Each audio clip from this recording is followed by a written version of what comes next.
are they actually part of this planet rather than alien entities at all? In other words, are they intradimensional creatures? Are they creatures that actually know how to travel within time and space in a different way to the way we do? And if these things are studied correctly, we might actually have huge breakthroughs in terms of science.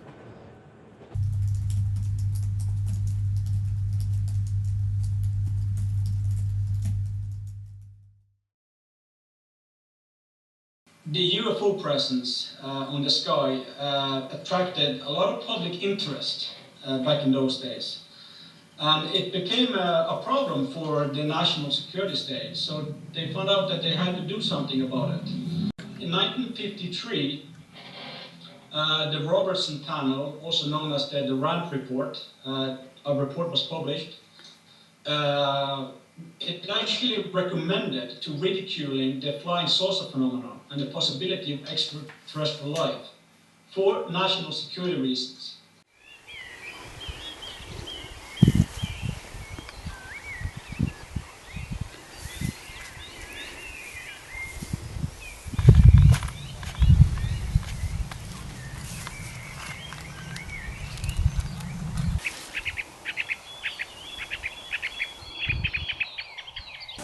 It's a very thick cloud.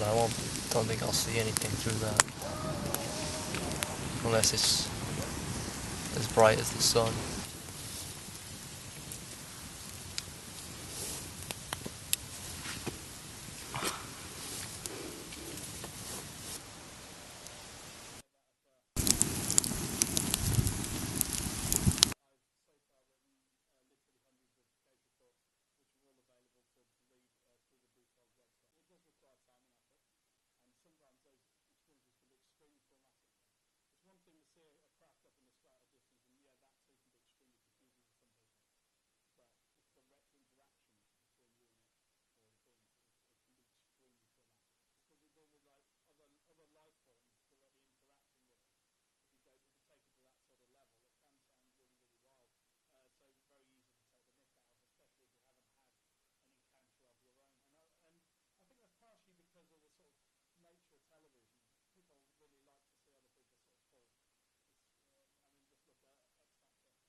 A lot of people take UFO researchers and UFO phenomena in a very scientific approach, but today we're with the Aetherius Society and they take a whole different approach to UFO phenomena and extraterrestrials.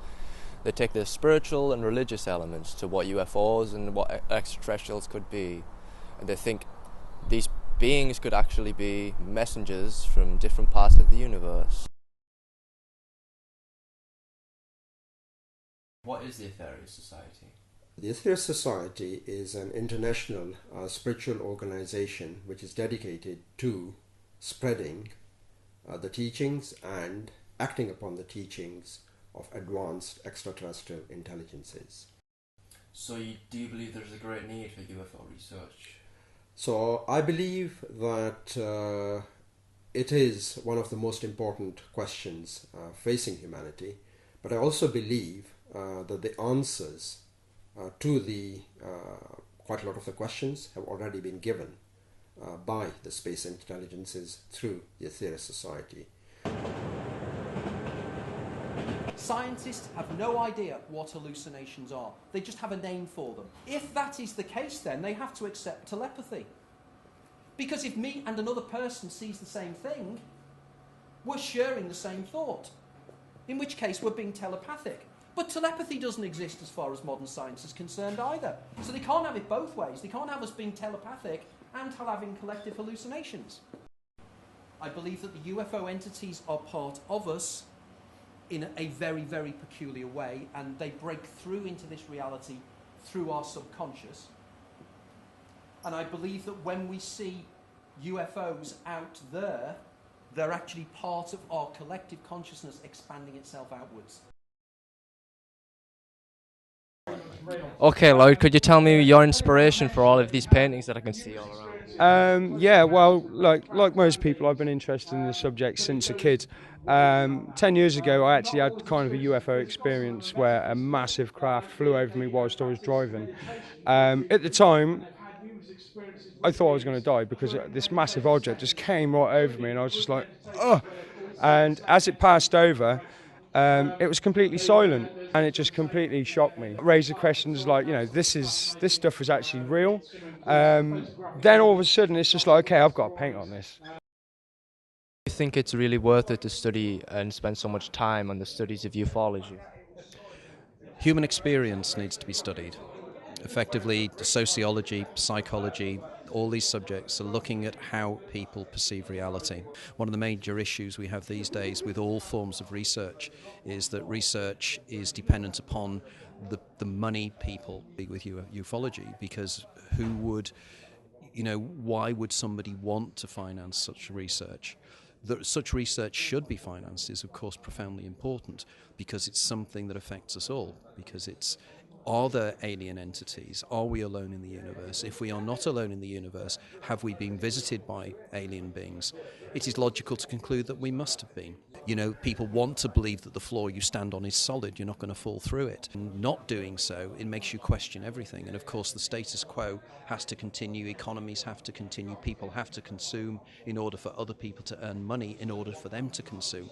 So you can see the rationale behind it. Probably society can always have a small group of individuals that are interested in these kind of things, but if everybody was interested in these kind of things, society would unfortunately grind to a halt, possibly.